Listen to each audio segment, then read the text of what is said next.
What's going on, guys? Welcome back, and we're going to be talking about more things real estate. And this happened to me specifically on what I'm going to tell you.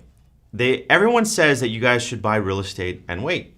And sometimes when you're in that waiting process, you always want to sell your asset or sell something to make that profit, because everybody right now is talking about flipping, wholesaling, all that good stuff. But not too many people talk about buying their property and holding it for the long term, because guess what? It's not really that sexy. You're not making quick, huge cash or chunks of cash. You're sitting on an asset with money invested in the property, and you can't pull it out if your credit's bad or if you're not making enough money. You can't refinance it. So I'm going to share with you what happened to me on one property that I bought some time ago. So let's get into it. All right, so you guys can see, if you guys zoom in, you guys will see the address, and it's there on Front Street. So I bought this property right here, okay, in Apple Valley in 2008. December 12th, 2008, I bought this property for $40K.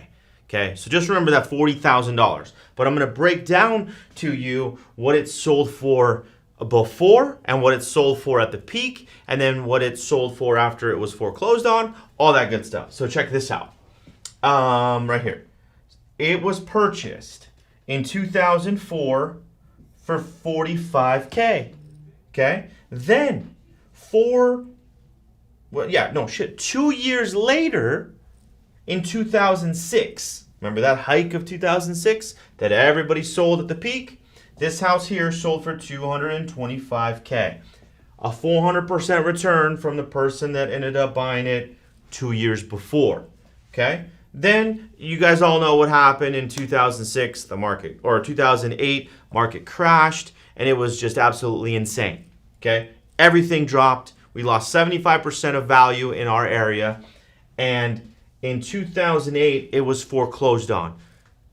July 22nd of 2008. 2 years later from the time that person bought it for $225.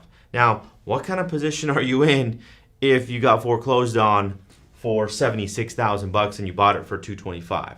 It's a crazy negative. But when the bank bought it for $76,000, they just took back the note, obviously. Then they put it up on the market. And I was one of the agents that had this property listed because the bank gave me the asset to sell in the market. We couldn't even give it away.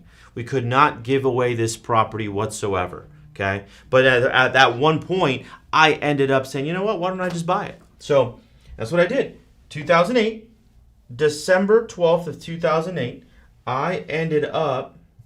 Hold on a second. I ended up buying it for $40,000. Right here. Right there. $40,000. And guess what I did 2 years later? Because obviously you buy some assets, it wasn't performing that well. I was only getting about $700, maybe $1,000 a month, and I really don't remember. But I'll share with you like the reason why it ended up being a better deal. So check this out. I bought it for $40K.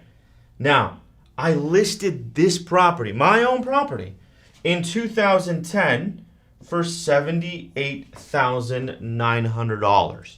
Okay? $78,900. So I'm going to put on this side here, okay? I'm going to put on this side that I bought it for $40,000. Okay? This is purchase price. There. Okay? Now we're going to go back here, and I'm going to share with you exactly what's happening. So, you guys will be able to see it. $78,900. This was in September 2010. I lowered the price a couple grand 2 months later. I lowered it again 1 month later to $75,800. Then by the end of the month, I lowered it another $100. I lowered it another $3,000. I lowered it another $2,000. I lowered it another $7,000 in 2011. January 21st, 2011, I lowered it to $68,000. So do you see this? It just keeps going down and down and down and down. this is an asset that I was gonna sell, and it's right there. That's the evidence. $50 a square foot, $57 a square foot, $54 a square foot. I kept changing the price, but check this out. At this point right here, where I increased it to $77,000 is because I rehabbed the property a little bit. I made it look a little bit nicer.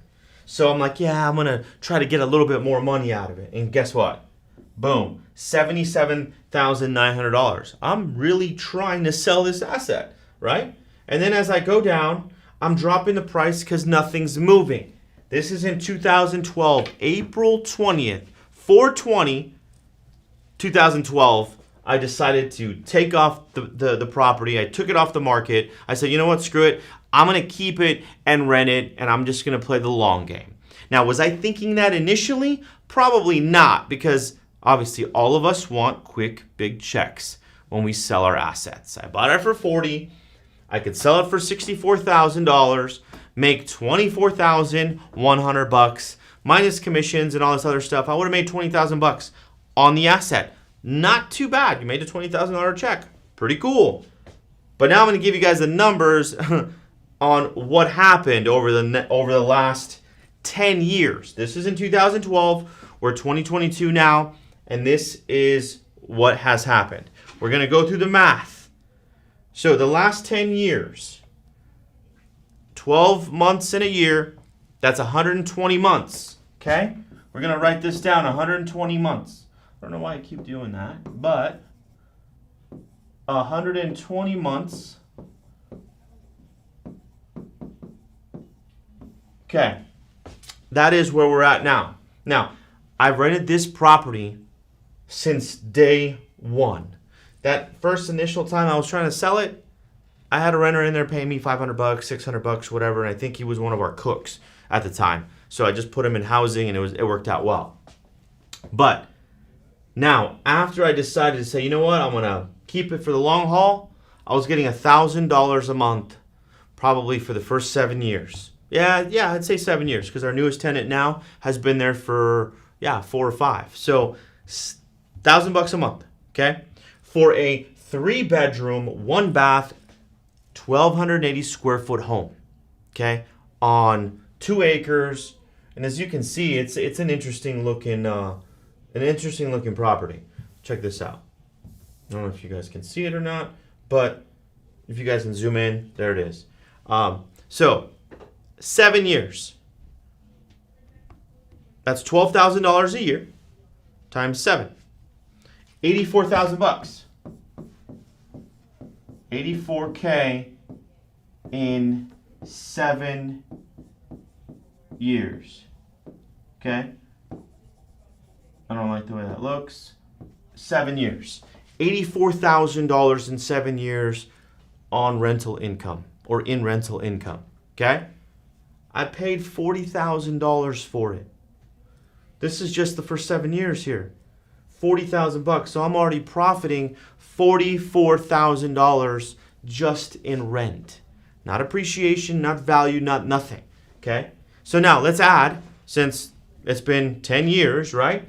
Let's add another 3 years. And now my current tenant now pays $1,300 a month times 12. Okay, that's $1,300 times 12 is $15,600 per year times 3 years, $46K in 3 years. Okay, that's a total of 10 years, right? From this point of me removing the listing, me removing the property in 2012. So 10 years of just rental income. So we're at $46,800 plus $84,000 equals $130,000, $130K in rents. Now, isn't it a good thing that I kept the asset? Because now $130,000 just in rents, now divided by $40K that I paid for it, I almost 3.5x'd my investment by just holding the asset. Think about it for 1 second. It's paid 3.5 times what I bought it for. And guess what? I didn't do it. Renters paid every single month to live in an asset that I bought. And it 3.5x'd my return on my money. I still own the asset. It's paid for free and clear. So right now, what we're doing is we're receiving $1,300 a month, every single month, in pure cash flow, which is $15,600 annually without working. Zero. Nothing. I still own the asset. And right now, the Zestimate, Zillow says it's worth $290,000, and it probably is pretty spot on because markets change. There's more inventory out there, but for the most part, let's just say it's worth $300K. If it's worth $300,000 and I cash out, okay, plus the $130,000 that I've already received, that's $430,000 of money that I'm able to take out, or that's paid me. Scratch that. $430,000 minus the 40, right? My initial investment. So minus the 40. $390,000 of money that I could receive by buying this property. Divide that by 40,000 equals a 10x return on my money. 10x on a $40,000 investment over the last 12 years. Think about that for a second. This is why it's so important for you guys to know the numbers when it's about long-term investments, because over time it's going to catapult you that much further in your career. And guess what? This isn't earned income. I didn't go work for this. I bought it once.